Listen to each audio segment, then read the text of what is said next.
Sono sicuro che avete sentito la storia di Patritalia che dice di voler comprare Ducati a 2 miliardi e mezzo di euro. Sono sicuro che avete sentito che di miliardi dice di averne 5 addirittura, e sono sicuro che avete sentito il nome di Manuel Ross come artefice dell'operazione. Nel mio primo video, questo qui, sulla vicenda, ho parlato della società, di come è nata, del modo abbastanza atipico con cui ha fatto un'offerta a Ducati con una PEC, e che Ducati in pratica non ha per niente preso sul serio la faccenda.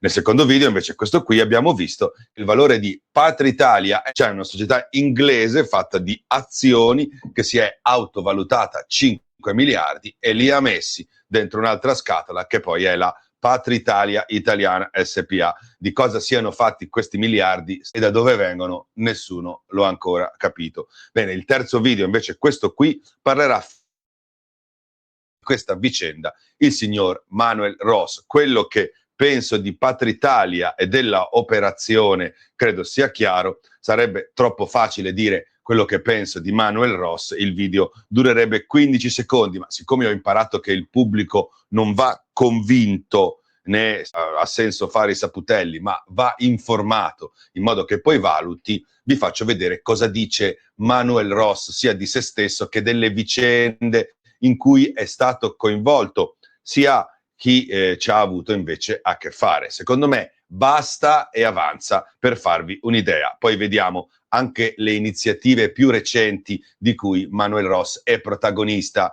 così mi dite se tutto questo ha un senso. Ok, siete pronti? Bene, sigla.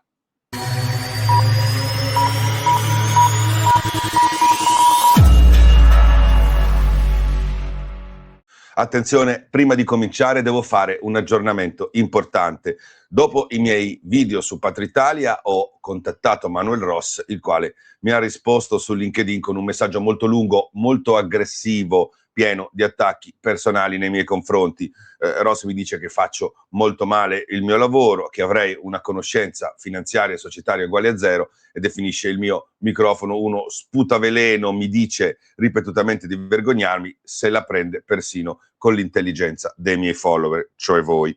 Mi chiede di cancellare video, post, messaggi e mi comunica che i suoi legali stanno valutando quello che ho pubblicato. E vabbè, e c'è un passaggio particolarmente interessante. Ross si lamenta anche del modo in cui nel mio video, il primo, ho letto e commentato il sito di Patritalia. Mi scrive testualmente: se lei non ama l'Italia tanto quanto il sottoscritto e di membri di Patritalia, non deve trasformare in teatrino il testo del nostro sito con la voce machiavellica, si vergogni. Insomma, non gli era piaciuto molto che prendessi in giro quel tono patriottico, enfatico, quasi da Istituto Luce, con cui Patritalia si presentava. Bene, guarda caso, quel tono oggi dal sito è praticamente scomparso, perché dopo i miei video il sito di Patritalia è cambiato e parecchio.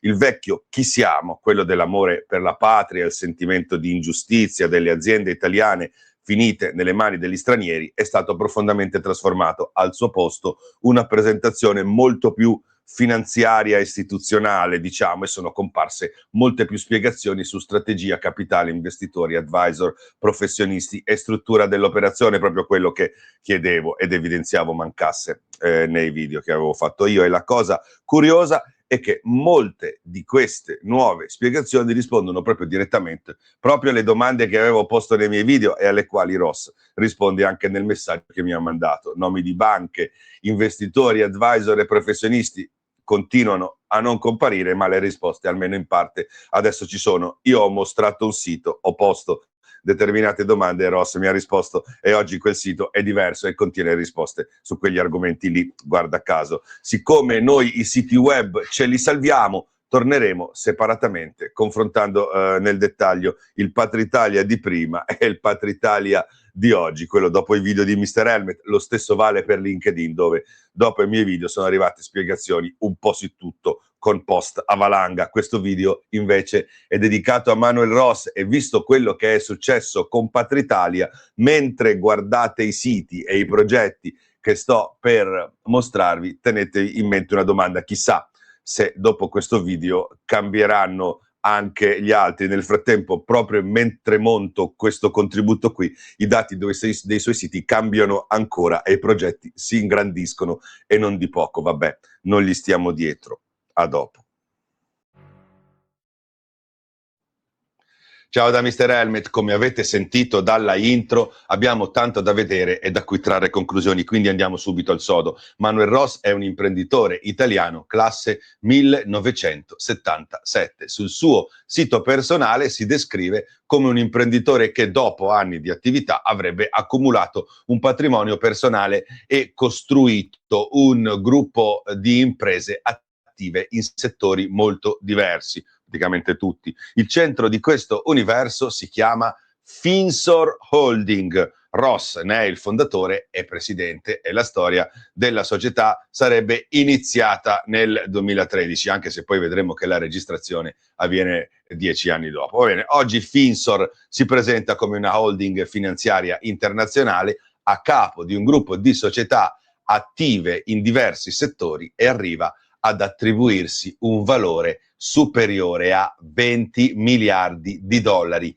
20 miliardi di dollari. Tenete a mente questa cifra. Ma Ross non si occupa soltanto di finanza e imprese, è anche il presidente fondatore di Identità Italiana, che è un movimento politico che poi incontreremo tra poco e che merita un capitolo tutto suo perché ha molto a che fare nei modi, nei toni e nei contenuti con la stessa Patria Italia che abbiamo visto si vuole comprare Ducati e poi MV. E naturalmente appunto è l'uomo Manuel Ross che troviamo al centro dell'operazione Patria Italia Ducati, ma anche MV Agusta. Ripeto, anche MV Agusta, perché recentemente è emerso anche la volontà di acquisire questa azienda qui, e questa è una storia a parte, la vedremo in futuro. Insomma, Manuel Ross è un imprenditore, un finanziere, un fondatore di società, fondatore di un movimento politico e oggi protagonista di un'operazione da miliardi di euro per riportare Ducati in mani italiane, che poi è quella che ci ha attirato a livello di curiosità nei suoi confronti. Questo è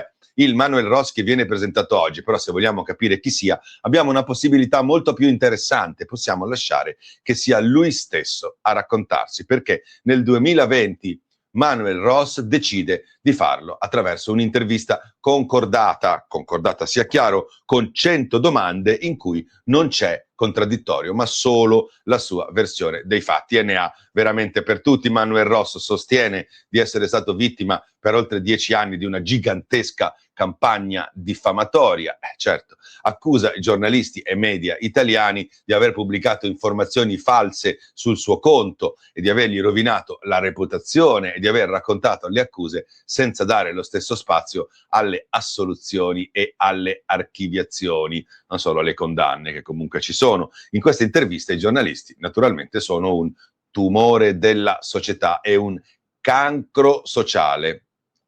Carabinieri poi diffondono false notizie sul suo arresto a Dubai tramite il capitano Marco Prosperi, che definisce un bugiardo che ha abusato del proprio potere e arriva a dire che non meriti la divisa che indossa. Se non ricordo male, il capitano Prosperi è quello che ha soprannominato Manuel Ross lo sceicco delle truffe. Ok, va avanti Manuel Ross fino a definire la magistratura italiana un tritacarne che rovina le persone e che gli imputati non vengano ascoltati e si possa decidere della vita di qualcuno semplicemente come con un pezzo di carta. Poi ci sono le Iene di Mediaset, secondo Ross il servizio che gli dedicarono nel 2010, mi pare che il giornalista di turno fosse Paolo Calabresi, sarebbe stato una pantomima, quindi una situazione organizzata per rappresentarlo come truffatore, e dietro a questa vicenda ci sarebbe, secondo lui, soprattutto un suo ex collaboratore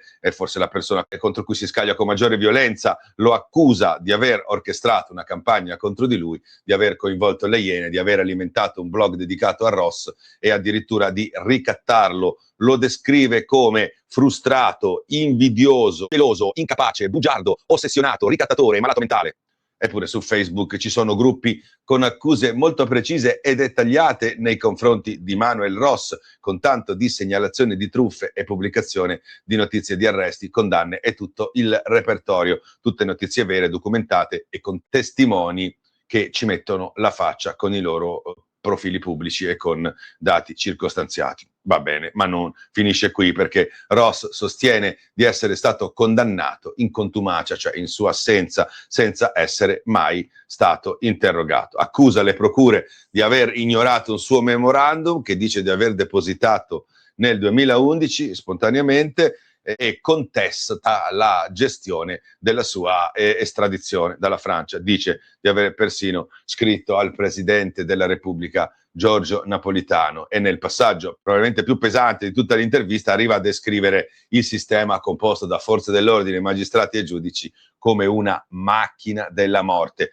Queste sono le dichiarazioni di Manuel Ross su tutte le vicende che lo riguardano e su tutti gli interlocutori che ha avuto durante queste ultime, tanto per darvi un'idea e farvi capire con quale attitudine si muove. Insomma, per tutte queste cose di solito servono sentenze, provvedimenti, notifiche e documenti a proprio favore, materiale che Ross dice di avere ma che non fa vedere mai, perché nell'intervista pilotata con un'intervistatrice compiacente, domande concordate, non assistiamo ad una verifica indipendente giornalistica delle affermazioni, e non c'è qualcuno dall'altra parte che gli contesti mai qualcosa, perché Manuel Ross racconta se stesso e nessuno fa mai obiezioni, e i commenti, guarda caso, sotto il video di YouTube sono disattivati.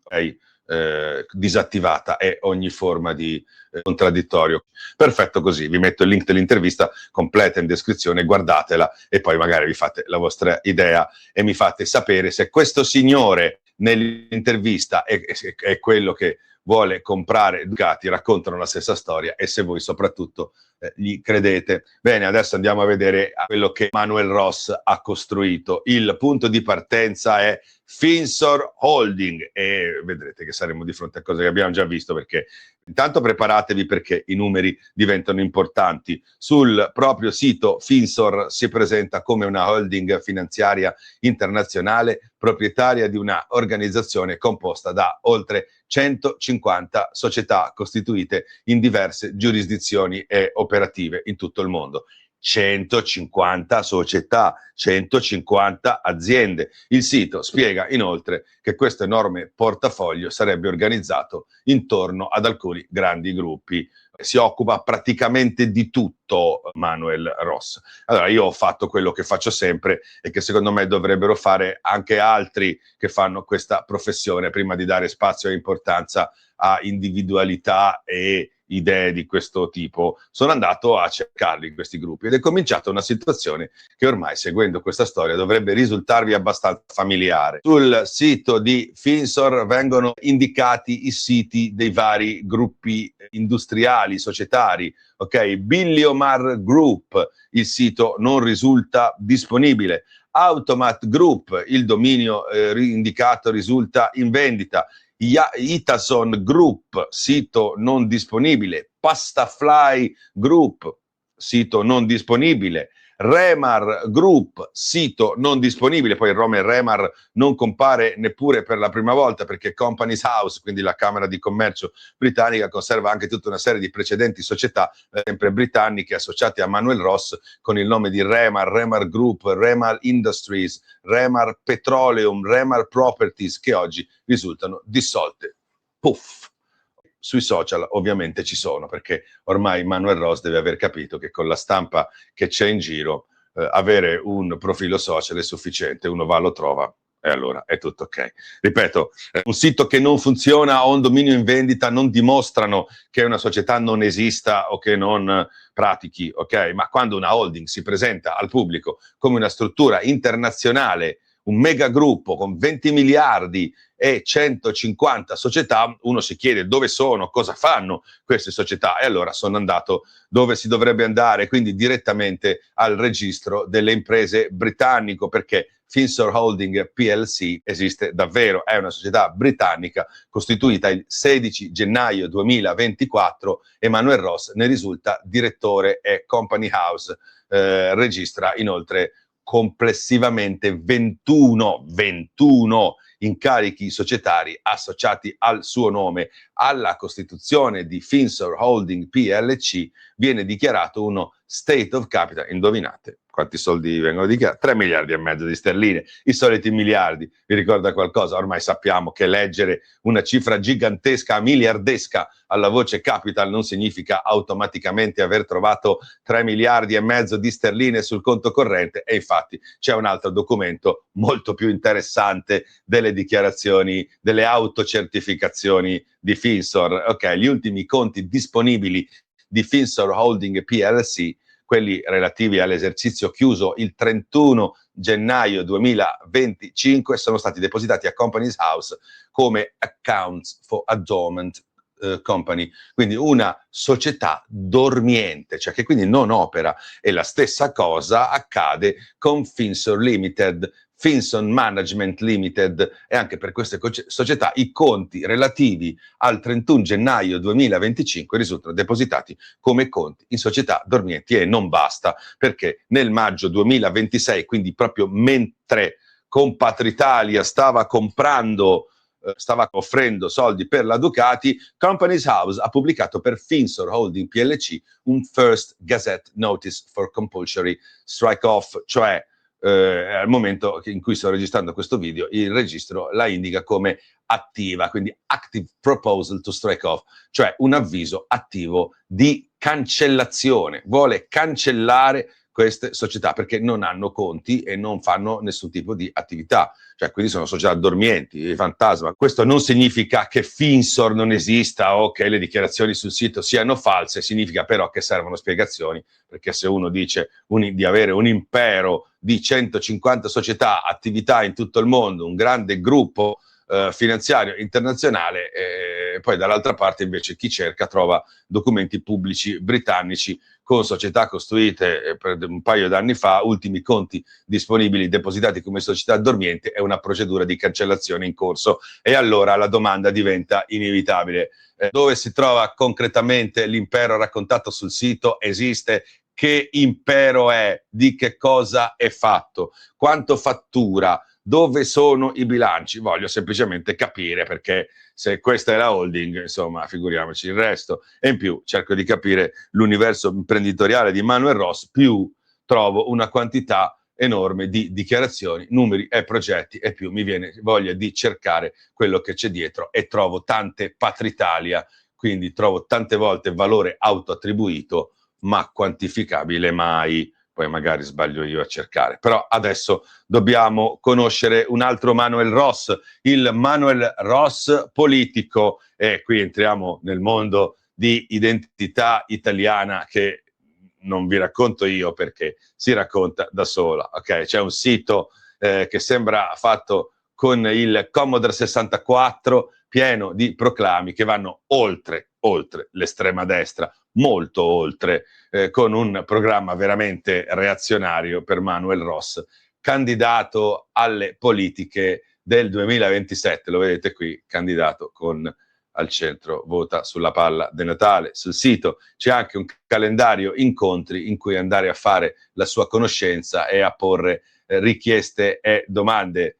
È un calendario molto ricco, forse farò una visita di persona. Benissimo. Leggiamo comunque le proposte di legge, perché il sito di Identità Italiana presenta una sezione dedicata, mentre molti gruppi parlamentari e partiti durante una legislatura fanno fatica a fare 2, 3, 4, 5 proposte di legge, il nostro Manuel Ross, attraverso Identità Italiana, di proposte di legge ne prepara ben 300, mica 300. Io naturalmente non ve le leggo tutte, altrimenti finiamo domani mattina, vi metto il link nella descrizione, vi faccio vedere la pagina, ne prendo qualcuna, e attenzione che i titoli che sto per leggere non li ho inventati io, sono quelli pubblicati sul sito del Movimento. Innanzitutto un fatto, come posso dire, genetico, perché gli italiani si è nel DNA, poi c'è la revoca della cittadinanza e dei passaporti agli stranieri, così no alla laicità, Italia, religione cattolica, divieto assoluto di altre religioni come nei migliori regimi. Poi arriviamo all'immigrazione, immigrazione illegale con il bombardamento delle imbarcazioni,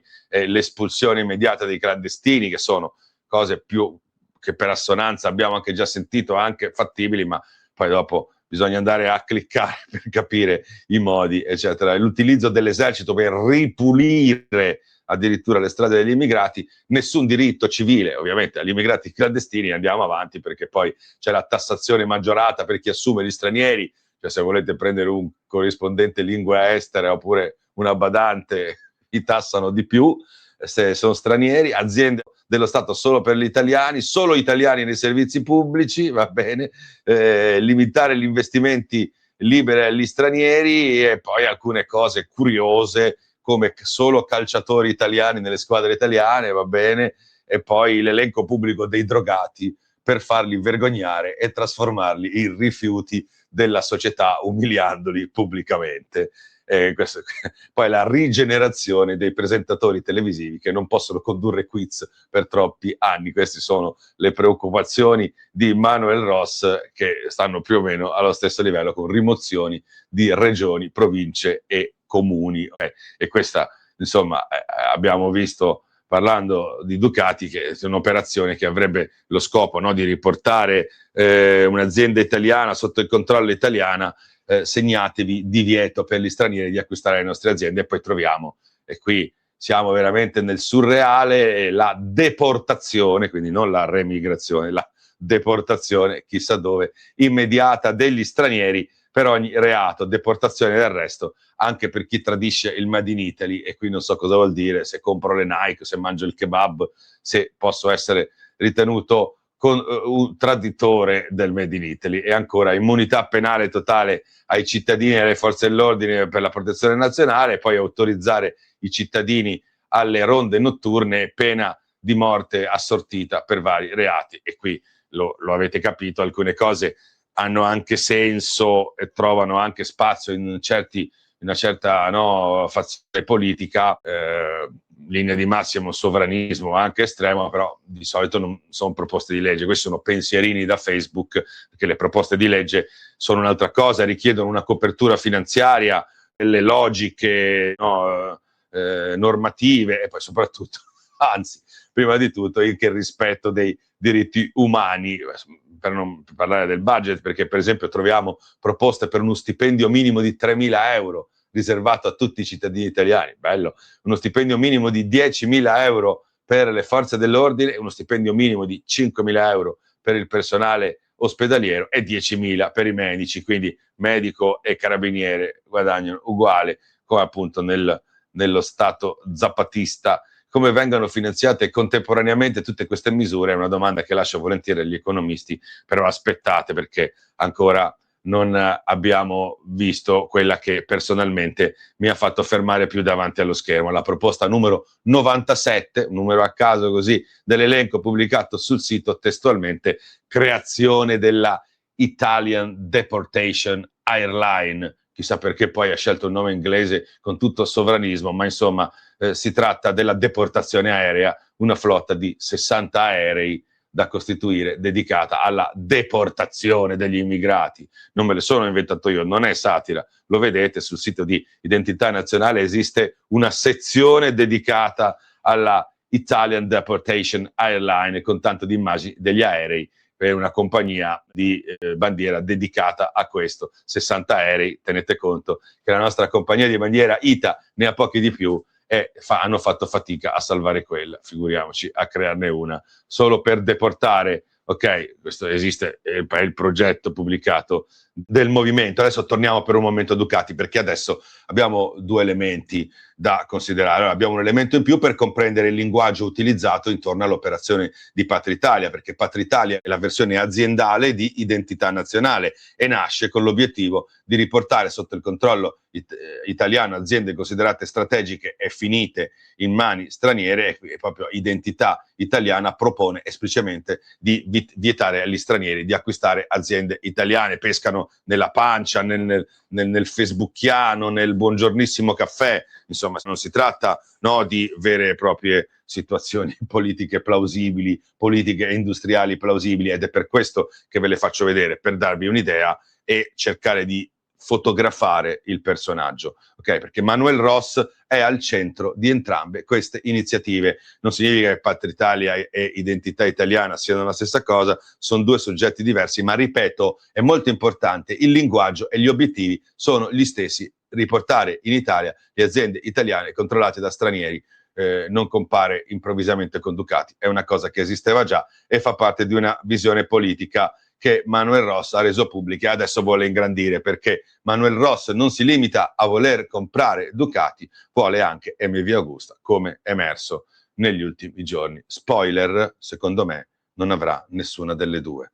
Poi perché Manuel Ross parla però anche di corse e qui finalmente entriamo in un campo che conosco, direi, un minimo. Insomma, Manuel Ross si definisce anche ducatista, frequenta il paddock, si fa fotografare con domenicali, è stato visto più volte all'interno del box Ducati in MotoGP e parla pubblicamente di quello che secondo lui Ducati dovrebbe diventare e sta mancando, non sta riuscendo ad essere, ed è proprio leggendo quello che scrive mi sono fatto un'idea piuttosto precisa, prendo fiato, prendo coraggio e ve lo dico. Manuel Ross non ha idea di come funzioni questo settore. Alcune delle cose che propone si scontrano con il funzionamento reale del motomondiale, cioè il suo ragionamento parte sempre dallo stesso principio: Ducati italiana, e quindi dovrebbe diventare sempre più italiana a tutti i costi, italiani gli uomini, i tecnici, i piloti, le competenze, italiano tutto. Il problema è che una squadra corse non è una comunità autarchica zapatista dove si lavora con quello che c'è. Nel motorsport non scegli un ingegnere perché è di Bologna, non scegli un aerodinamico perché ha il passaporto italiano, i baffinieri, il mandolino, e non scegli un pilota perché quando vince parte Lino Di Mameli, prendi il migliore che puoi permetterti e Ducati Corse è diventata quello che è, basandosi sulle competenze. Se domani comprassi Ducati e decidessi che il criterio con cui selezionare i tecnici, gli ingegneri, i manager debba essere la nazionalità, staresti riducendo un criterio estraneo alla competizione. Ok, Marc Marquez, Casey Stoner, Carlos Checa, Troy Bayliss, Carl Fogarty, Alvaro Bautista non sono italiani, eppure hanno scritto pezzi enormi della storia sportiva di Ducati, mentre Manuel Ross vorrebbe tutti i piloti italiani. Ma il passaggio che mi ha fatto capire ancora di più il livello di non competenza nel settore è un altro, perché Ross immagina una Ducati impegnata anche nelle categorie inferiori del motomondiale, Moto 3 e Moto 2. Sarebbe utile a lui sapere prima come funzionano. Yamaha sarà fornitore esclusiva della moto nel mondiale Moto 3, e per la Moto 2 la situazione è poco diversa, cambia poco perché ci sono 3 costruttori, Calex, Boscoscuro e Forward, e dal 2019 il motore è fornito da Triumph e lo sarà per qualche anno ancora. Quindi le affermazioni di Ross non sono idee ambiziose, quelle sono sempre benvenute, sono la dimostrazione di mancanza totale della minima conoscenza del settore, e questa cosa mi colpisce ancora di più perché Manuel Ross il paddock della MotoGP lo ha frequentato nella totale inconsapevolezza, mi verrebbe da dire. L'abbiamo visto nel box Ducati, ripeto, evidentemente è riuscito ad entrare nelle maglie della gigantesca macchina organizzativa e di hospitality di Borgo Panigale durante i Gran Premi, e immagino che dopo le recenti dichiarazioni pubbliche sull'azienda e sulla sua gestione, quelle maglie potrebbero diventare un pochino più strette. Se vuoi comprare Ducati per 2 miliardi di euro, 2 miliardi e mezzo di euro, non mi interessa che tu sei ducatista, ma almeno mi farebbe piacere sapere che conoscessi l'azienda che vuoi comprare, il settore in cui opera e le competenze necessarie per farla funzionare. Manuel Ross parla di motorsport e da quello che scrive dimostra di non avere conoscenze di base su come funzioni questo mondo, eppure secondo quello che dichiara dovrebbe essere espertissimo, perché c'è un altro progetto che si chiama, qui raggiungiamo l'apice, non possiamo poi che scendere, ve lo dico, Ross Wealth Scuderia. Entriamo in una dimensione nel quale tutto è enorme, tutto è futuristico, quasi onirico, un film di Paolo Sorrentino e Christopher Nolan messi insieme, lo dice direttamente sul sito, questo lo fa capire, è molto chiaro. Roswell Scuderia non è ancora operativa allo stato, è un progetto in via di realizzazione che sarà pronto per il 27, benissimo, solo una piccola annotazione temporale, siamo ad agosto 2026, il 2027 è tra 4 mesi, 4, e quindi vediamo cosa dovrebbe essere fatto in queste 16 settimane. Una gigantesca struttura destinata alla formazione di piloti italiani, una specie di università del motorsport nella quale selezionare, formare, allenare ed accompagnare i talenti fino ai massimi livelli delle competizioni mondiali. Dovrebbe sorgere su un'area privata e recintata, della mania di recintare, che se poi non ti comporti bene lui c'ha l'aereo e ti deporta, di 150 ettari, che per chi non avesse i numeri sotto mano, le equivalenze sotto mano, sono 1,5 milioni di metri quadrati. Dentro dovrebbe esserci, attenzione, un centro meccanico da 120.000 metri quadrati, 200 appartamenti per i piloti, come il villaggio olimpico, e un hotel per i familiari, che fai non lo fai, e infatti c'è, ma non solo, poi cliniche, aule, palestre, piscine, spa, sale massaggi, centri medici, strutture per ingegneri, strutture per meccanici, elettronica, logistica, aree di allenamento, aree di test. E tutto questo come lo fai funzionare? Recintandolo chiaramente con una gestione a regime militare, ça va sans dire. Come altro vorresti mandarla avanti? Per il campus è solo l'inizio, perché Roswell Scuderia dovrebbe portare i suoi piloti italiani praticamente ovunque esista qualcosa con un motore. Reggetevi forte. Questi saranno i campionati in cui correranno i piloti di Roswell Scuderia. Moto 3, Moto 2, MotoGP, Superbike, MXGP, Supermotard, karting, Formula 4, Formula 2, Formula 1, Ferrari Challenge, Lamborghini Super Trofeo, Rally VRC, GT World, quindi auto, moto, pista, fuoristrada, rally, Formula 1 e MotoGP, perché evidentemente scegliere un campionato solo, poi in paese la gente sparla e pensa che tu sia povero. Non vorrei mica farti parlare dietro. Unica roba clamorosa in tutto questo elencone: manca il CIV, che è il campionato italiano, e per un progetto sovranista questo è veramente un paradosso. Spero che in federazione non si offendano, e attenzione, tenetevi forte, perché le selezioni dei piloti dovrebbero cominciare a giugno 2027, cioè fra meno di un anno. Quindi ricapitoliamo, perché è un progetto interessante. Oggi il sito stesso dice che Roswell Scuderia non è ancora operativa, ma entro il 2027 dovrebbe prendere forma tutto quello che abbiamo detto sopra, quindi diciamo che i prossimi 4 mesi saranno intensi. Dimenticavo, già che siamo sul sito della Roswell Scuderia, scopriamo che Manuel Ross sportivamente non è l'ultimo arrivato. Ci sono dei numeri e delle situazioni che non conoscevo. Il sito racconta di campionati italiani fatti da Manuel Ross dal 92 al 97, partecipazioni a campionati europei e mondiali su Honda 125, Kawasaki 250, e addirittura 3 anni con la maglia della nazionale italiana dal 97 al 99, con programmi di allenamento FMI. E poi passiamo alle auto, perché gare a Fiorano, Lamborghini, kart, rally, VRC e perfino test per un avvicinamento alla Formula 1. E il sito aggiunge, virgolettato, e Ross considera di aver mancato la carriera in Formula 1 per le capacità di guida che ritiene di possedere. Quindi abbiamo un Manuel Ross che ha fatto campionati italiani per 5 anni, è stato nella nazionale 125, 250, mondiale, europei, ma poi anche gare a Fiorano, Lamborghini, rally, VRC, Formula 1 mancato, e poi gira al Mugello con moto da pista, Ferrari, ogni tipo. Io ho cercato riscontri indipendenti di questa carriera, per ora trovo solo Manuel Ross che racconta Manuel Ross. Quindi facciamo una cosa semplicissima: se qualcuno possiede classifiche, risultati, articoli dell'epoca o documentazione FMI che io non ho trovato relativa alla sua presenza nella nazionale italiana, mandatemi tutto, sarò felicissimo di mostrarlo. Altrimenti a me sembra molto Fantozzi, che per fare colpo dichiara di essere stato azzurro di sci. Io sono stato azzurro di sci. Io sono stato della nazionale di sci. E lo dice così, ma ha sentito Calboni, Che bravo! Sì, vedremo, ce lo dimostrerà.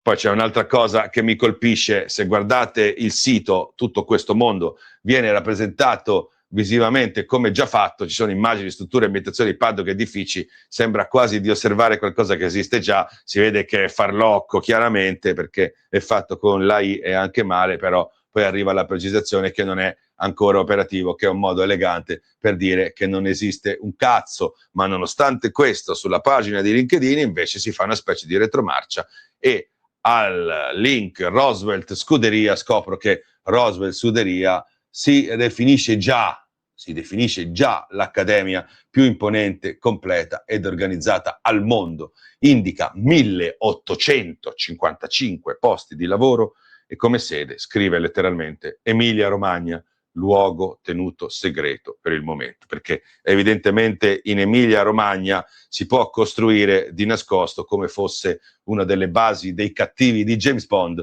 un campo da 1,5 milioni di metri quadrati con 250 appartamenti, un centro tecnico da 120 chilometri quadrati, una struttura grande come 210 campi di calcio in segreto, soprattutto pronta nel 2027. Ok, devo confessarvi che tutto questo mi ha provocato un fortissimo déjà vu, perché noi di Mr. Helmet, una storia costruita intorno a progetti giganteschi, scenari fantascientifici, investimenti enormi e sedi inventate, poi rivelatesi puttanate astronomiche, è un futuro rappresentato graficamente come se fosse già esistente, l'abbiamo già vista e si chiamava Tanal, che fu impegnata nel fregare, nel dare una fregatura a VR46, e se non sapete di cosa sto parlando, cercate su Mr. Helmet a quella vicenda. Abbiamo dedicato un'inchiesta enorme, non sto dicendo che Roswell Scuderia sia Tanal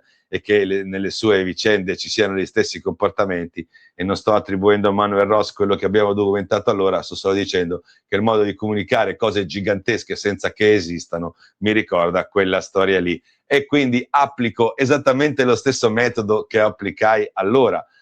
Tolgo i render, tolgo le dichiarazioni, tolgo quello che dovrebbe esserci nel 2027 e faccio delle domande semplici. Il terreno da 1,5 milioni di metri quadri, dov'è? È stato acquistato? Dove dovrebbe sorgere questo campus? Esiste un progetto approvato? Ci saranno, a parte dopodomani, dei progetti, delle approvazioni, esistono delle autorizzazioni per un territorio così grande, esiste una ditta appaltatrice, chi dovrebbe costruirlo, quanto costa, chi lo finanzia, chi è responsabile dei lavori, lo sapeva, è arrivata la DIA, insomma, il centro tecnico, dov'è? I 200 appartamenti, l'albergo, le cliniche, gli ospedali, le strutture sportive.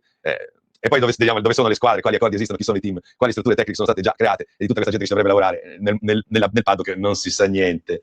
Ok, quali sono i rapporti che esistono con i campionati nei quali Roswell Scuderia dice di voler arrivare, perché costruire un sito e rappresentare cose a caso male, graficamente male, è semplice, fare le cose è fare le cose vere è un'altra cosa, e soprattutto ci vogliono dei soldi, ci vogliono migliaia di persone, ripeto, 1850, dice, ma lui che gli frega, perché le assume tutte e le paga bene, del resto la signora delle polizie da lui prende 3.500 euro, ce ne sono 5, la Receptionist poco di meno, e tutti gli altri dai 4.000 euro in su. Barista e responsabile T praticamente prendono uguale e stipendi netti, come appunto nella comunità zapatista, ma tanto a lui che gli frega, perché tanto poi è emerso che non paga proprio nessuno, come in questo post con accanto i compensi c'è gente che ci mette nome e cognome e che racconta che non ha visto una lira, ed è quasi divertente che dopo 3 puntate, dopo Patria Italia, dopo Finsor, dopo i 5 miliardi, dopo Identità Italiana e dopo Roswell Scuderia, alla fine torniamo sempre allo stesso punto. Dove sono le cose? Da dove arrivano i soldi? Vabbè, a questa domanda credo di aver rinunciato, perché tutto questo secondo me non esiste, è una mia opinione, non esiste e non esisterà mai. E se il signor Ross ha qualcosa da dire, i miei riferimenti li ha, sono disposto ad un faccia a faccia sia privato che pubblico. Io sono qua, se è in grado di rispondere alle domande. L'unica cosa, lo voglio avvertire, non sarà un'intervista finta come quella che ha messo su YouTube, dove ha disattivato i commenti. Con questo abbiamo terminato. Prima di salutarvi vi ricordo di iscrivervi a Mr. Helmet, attivare le notifiche ed eventualmente abbonarvi al canale, in modo da rimanere sempre aggiornati sulle vicende principali e sui personaggi ad esse legate. Bene, dopo aver visto tutto questo, ditemi cosa ne pensate. Patria Italia è nelle condizioni di comprare Ducati, Finsor e le società collegate della galassia di Manuel Ross vi sembrano credibili, soprattutto reali, consistenti, concreti? Manuel Ross vi sembra il personaggio adatto a condurre un'operazione di queste dimensioni, dopo quello che abbiamo visto, le sue vicissitudini, le sue condanne, le sue proteste, il modo in cui racconta se stesso, le sue idee politiche e il modo in cui vorrebbe trasformarle in realtà, E arriviamo infine al motorsport, le sue dichiarazioni sulle corse, sulle sue conoscenze del settore e i fantaprogetti che abbiamo appena visto, cioè hanno senso per voi? Io ci ho messo tanto, ci ho dedicato tanto tempo perché non volevo trarre più di tanto conclusioni io, ma volevo dare a voi gli strumenti per farlo. Tutto questo, scusatemi, per comprare ad un prezzo insensato, aggiungo, diciamolo, un'azienda come Ducati, che fra l'altro al momento non risulta nemmeno essere in vendita e che se anche domani lo fosse, faccio veramente molta fatica ad immaginare che un gruppo serio come Volkswagen possa affidare a un personaggio con queste caratteristiche un complesso industriale del genere. Ma questa è la mia opinione. Adesso voi avete tutto e quindi fatevi la vostra e fatemela sapere. Grazie, ci vediamo presto. Ciao da Mr. Helmet.